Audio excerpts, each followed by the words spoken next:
Thank you, Casey. So today's topic is DEI scorecard for media supplier diversity. Some of you may be wondering, where does this fit into the overall feature set in Bionic? I will highlight those. So as you know, Bionic helps you with media planning and buying, all the way from budget all the way through reconciliation. Where the DEI scorecard fits in is actually in multiple places. First of all, it's for the upfront budgeting and planning. It helps you to analyze spending patterns, and in cases where you want to increase your media plan to add additional diverse suppliers, it will actually help you to find those. So this actually hits a whole bunch of areas of Bionic. Just to get back around, like, what's the motivation for this feature in the first place? Back in March, seems like long ago, but at the same time, just yesterday, back in March of this year, I attended a conference, the ANA Media Conference, where the first day was dedicated towards talking about diverse suppliers. And I guess, first of all, there was an introduction that talked about how diversity is good for business. There was some crazy stats about where population growth is coming from.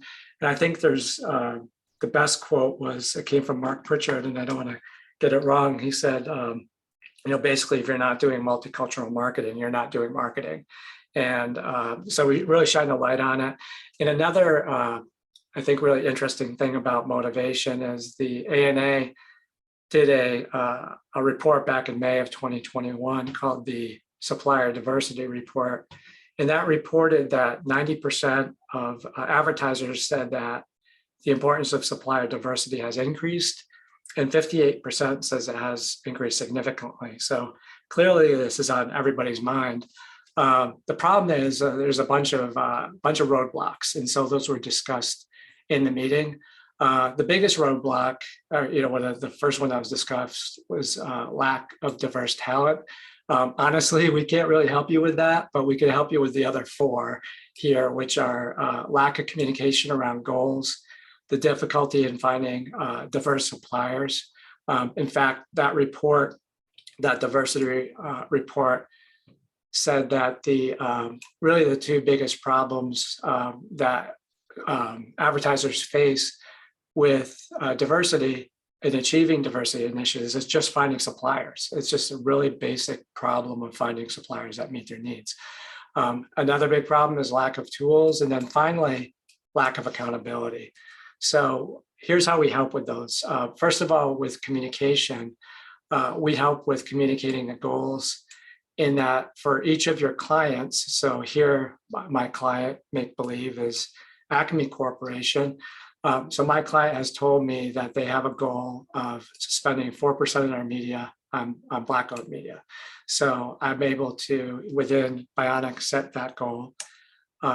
Now, when I'm doing a promotion for them, so here I'm doing the fall 22 Anvils promo, I have a scorecard that tells me how I'm doing relative to that goal. So I have the 4% goal. What Bionic will do is calculate for you what the amount is. So what it's doing is taking 4% of the overall budget of $777,000 and calculating $31,000 for the goal. As you're doing the media planning, we'll keep track of how much money you've spent. In this case, I've spent $30,000 on Black-owned media. And what that does is it reports that I'm short of my goal by a little over $1,000, and I've attained 98% or 96.43% of my goal. So it gives me all of the numbers here. And then also, if you're not looking directly at this report, all throughout no matter where you are in your campaign, you'll see a little report on the top of your screen. And if you ever click that, what that'll do is bring you right to this report here. So then also, here I have a problem where I'm actually short of my goal. In order to find more media to achieve the goal, I can either click here to search, or I can click here to actually just change the investment for the existing placements. But suppose I want to find more, I can just click Black-owned media, And what this will do is bring up a search results that searches through Bionic's database. It's a catalog of pretty much all the media that's on the market, and filter it by my criteria. So in this case, it's Black-owned media. And then I get a result back, which includes everything that's there. It's sorted by the strength of correlation to your media plan. And then what you can do is just select those media that fit and hit add the plan, and that goes right into your media plan. So that helps with that problem of finding diverse suppliers. And finally, if you just want to monitor your DEI goal attainment across all of your campaigns, there's a new column in your campaign listings that will show you what your attainment is. So here I am, I'm looking at the just one client for the campaigns for that one client, but you can look at this across all of your clients on different screens throughout the system. So this will kind of help you to get a high level view of how you're doing relative to your DEI goal attainment. So at this point, I guess, are there any questions, Casey? Not at this point, no. Okay, I know I went through that very quickly on purpose. But at this point, I'll turn it over to you, Casey. Okay, thank you. Thanks. Okay, I'll go ahead and share my screen here. Great. Is that coming through okay, Joe? Yeah, it looks great, Casey. Thanks. Okay, great. Thank you. So what I will do is go ahead and show you how this all works. In terms of the first piece of it is essentially setting your goals, and that can all be done right within the client under this settings tab. We go under this DEI goals section. We will automatically show the groups that are available for that, and then you're simply entering the share. So it could be just one, or you can fill out multiple, as has happened here. As Joe had noted, when it comes down to finding media in these groups, wherever you happen to be, whether it's at this advertiser level or in the campaign or in that that allocation screen, you can always click on these groups, and that will automatically bring you to the research page and give you back results of the programs that fall in that category. You will also notice here it shows it's filtering based on that. Now you can always drop this menu down, and we have the various categories listed out, and amongst other categories as well. So you can always drill down and get that subset of data at any point in time. Okay, now once you have those goals set for your clients, I'm just going to go back out here, you'll be creating media plans. So I'm going to go into a campaign here.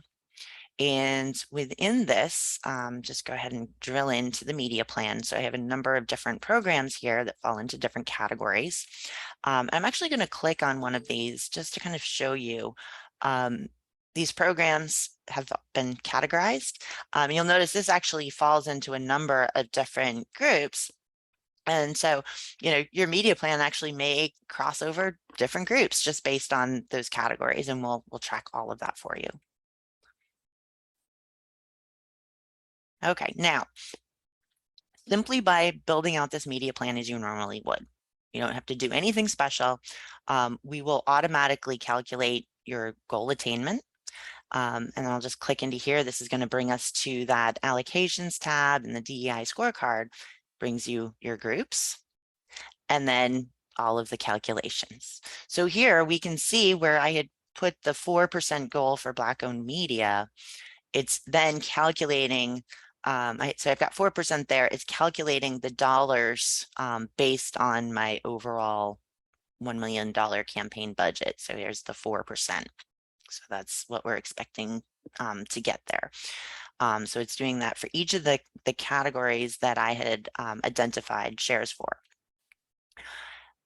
Then the second section here for the media plan, it's then calculating out your share of planned budget, against the goals, and then the amount. So it's tallying up the amount in your media plan that goes towards this particular group.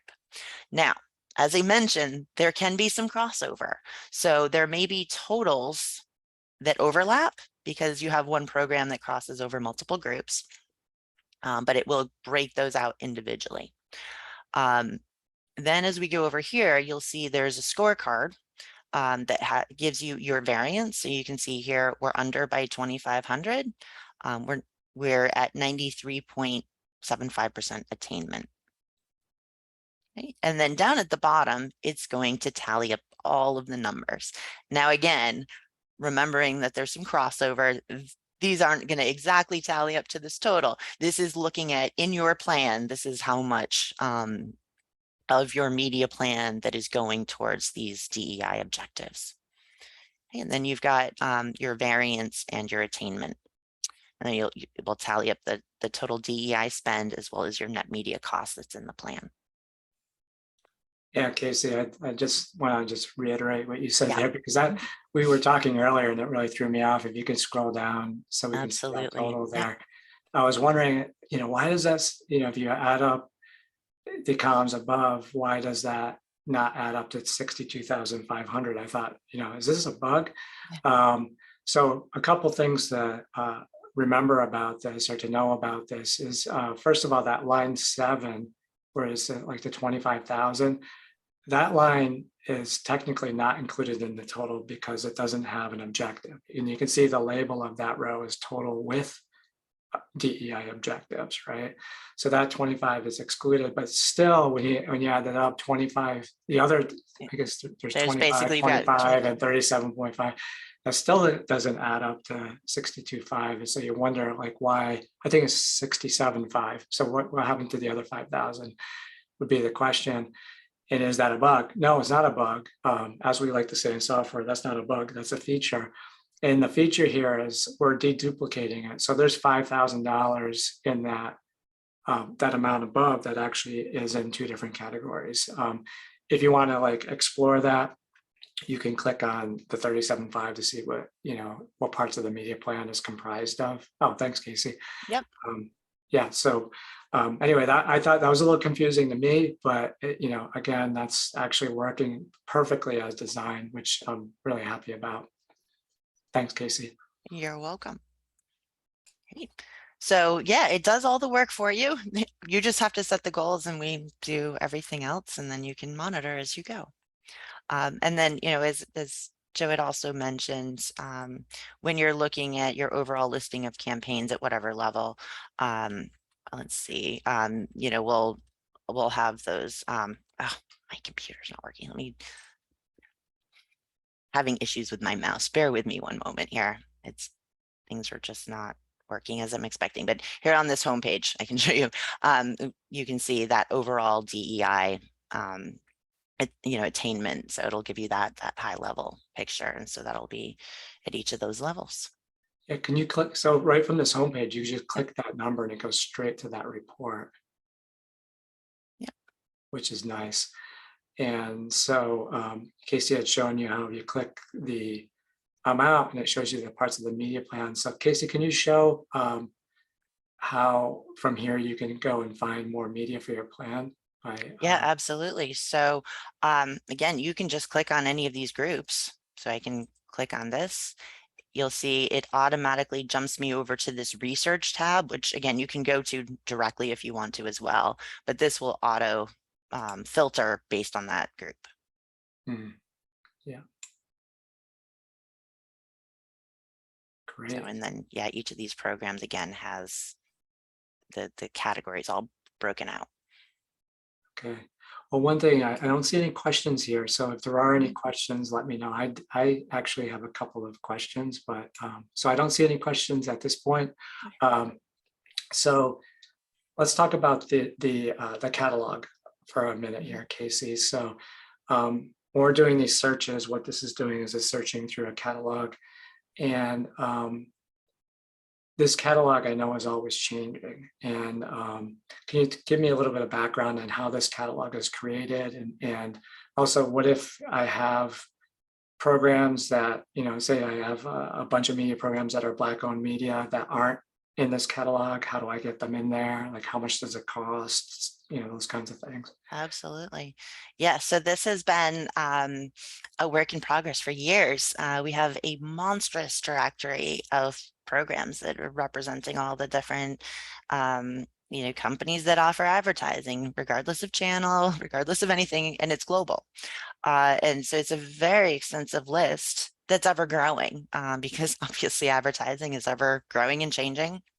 And so we are, this is all information that we've built over time, built out in a variety of different ways and maintained in a variety of different ways. But you have access to all of it. And so this research tab gives you the ability to utilize that data to find the media that you need for your media plans. It's obviously all of what you use as you're building your media plans. And so, it'll probably never be 100% as much as I would love it to be. So what happens is you may run into something is it missing or is it missing a category? Just let us know. There's a couple different things you can actually do in the media plan. You can actually add things on the fly. So if let me get rid of this filter here, add a placement, you can type in a program name here. I'll just call this Casey's program, whatever we want to name it, and we'll tab out. It actually will prompt you, do you want to add this? Now this, when it starts, it'll just be available to your company and we'll come in and we'll update it however appropriate. We may reach out to you with questions and such, but we'll get it all spiffed up for you. Otherwise, just send us a request and we can always add things. Or if you need a category added, we're happy to make that adjustment for you. We can turn those around very quickly. And then from the, if you're selling advertising, Yes. yeah, can you, I mean, don't go into do it, don't try to do a demo. No, I won't. Switch gears, but if Yeah. anybody is here selling media or they work with media partners that they want to be involved. Yes. Yeah. So as a media partner, you can manage and maintain your own directory, your own listings. And so we can just, for those that have access, you just can go in and work on that. And if you need help with it, we're happy to help.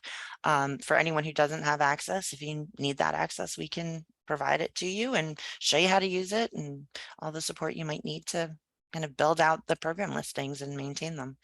How much does that cost, Casey? Absolutely nothing. That's It's free. Yeah. So the service is free. How much does it cost to get support? Zero. So everything about it is free. Yeah. All right. Always love free. Yeah, I'm teasing you a little bit, but so this service, it's an important point, is that this is a completely free service to vendors or ad sales teams to be able to publish and maintain their listings. And it's really important because if you want to show up in the search results, that program has to be there in the first place. Like, obviously, if if you want to be found, you have to be in the book, right? So the catalog is very, very important to driving all of this. So not only should those programs be there, but they need to be categorized properly. And we're very, very happy to help you get started, to get a login, to get started creating programs. It's pretty easy to use. This interface that you see here is this is Bionic for agencies. So this is a more complicated piece of software. The Bionic for ad sales is much simpler. It's a different interface that allows you to publish your programs, receive RFPs, respond with proposals, and receive insertion orders. So it's a nice piece of software, and we're happy to help you get started on that. I guess what else is there? I was going to say the other thing is, as an agency, you can also reach out directly to the vendors and request updates. And again, they have the access to be able to do that. Oh yeah, that's a good point. Yeah, I guess that often comes up during the RFP process, right? Where the vendor is not in Bionic, it's not in the catalog, but you can still send them an RFP, and that kicks off a process to help us get them set up. Yep. And again, even if they are in the platform and maybe they haven't been categorized appropriately, you can reach out to them to do that as well. Mhm. They they can set those categories as well. All right, great. Um, Very good. I don't see any other I questions. Yeah, I Do guess, you have the anything? final one is probably along the same lines as, Mhm. if I am a Bionic customer and I want some help getting started with Mhm. these features, like how do I reach out? How do Yeah, I get help? absolutely. Yes. So, um, phone, email, the in-app chat. It's at leave a message right now, but you can just leave a message and we'll get right back to you. But usually it'll say, chat with us, and again, you'll be able to get immediate assistance. But our email is also support@bionic-ads.com, and our phone number's on our website. Mhm. And I guess also for the online help, if you There you click on the 78 point, oh, I was going to is say, that. Oh, yeah, yeah, the one that go back to the app I'm sorry. and click on the 78.13. Oh, I'm sorry. Yep. Yeah, I think there's a link there that goes Yep. directly to the help. Yeah, Yep. so how to use the scorecard. So that'll go right to the help within the application of how to hmm use it. So lots of different ways is self-service help, call us, or we just want you to use the software. All right, Great. good. Well, Okay. there's no open questions, so I guess that's it for today. Okay. Thank you very much, Casey. No, Really thank you, appreciate Joe. the overview. Okay. Thank you. And thank you all for attending.